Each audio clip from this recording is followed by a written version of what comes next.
Dinakip sa magkakaiwalay na operasyon sa Rizal at Caloocan ang dalawang suspect ng panggagahasa. Ang isa sa kanila, menor de edad na tiyuhin ng isang batang biktima. Tunghayan sa aking eksklusibong pagtutok.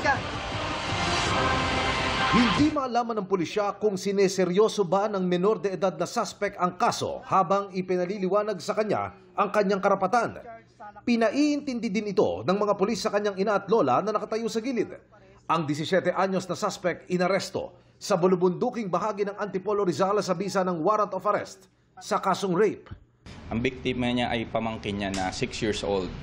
Kaya nung nag-background check kami, ang complainant pala nito ay kapatid din niya na babae, yung nanay nitong biktima natin. Dahil malayo sa barangay o sa pulis ang tinitirhan ng mga biktima sa bundok, sa military detachment sila unang nakapagsumbong. Itong babae sa Philippine Army na nandun sa lugar. Kaya yung Philippine Army ang nagdala sa local police station natin para na-file itong kaso na to. Ayon sa investigasyon, nakatira lang sa isang bahay ang suspect at ang biktima.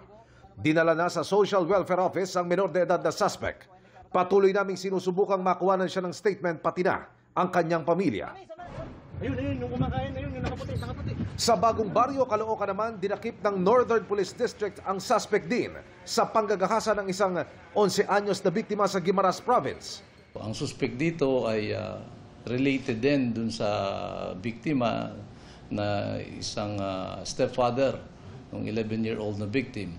Ito ay nagtago na kung saan-saan lugar.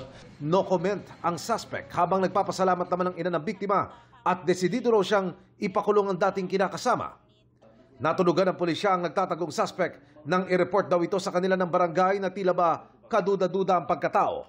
Para sa GMA Integrated News, Emil Sumangil, nakatutok 24 oras.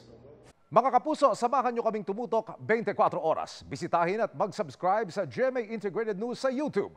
Sa mga kapuso abroad, bisitahin ang GMA Pinoy TV at www.gmanews.tv.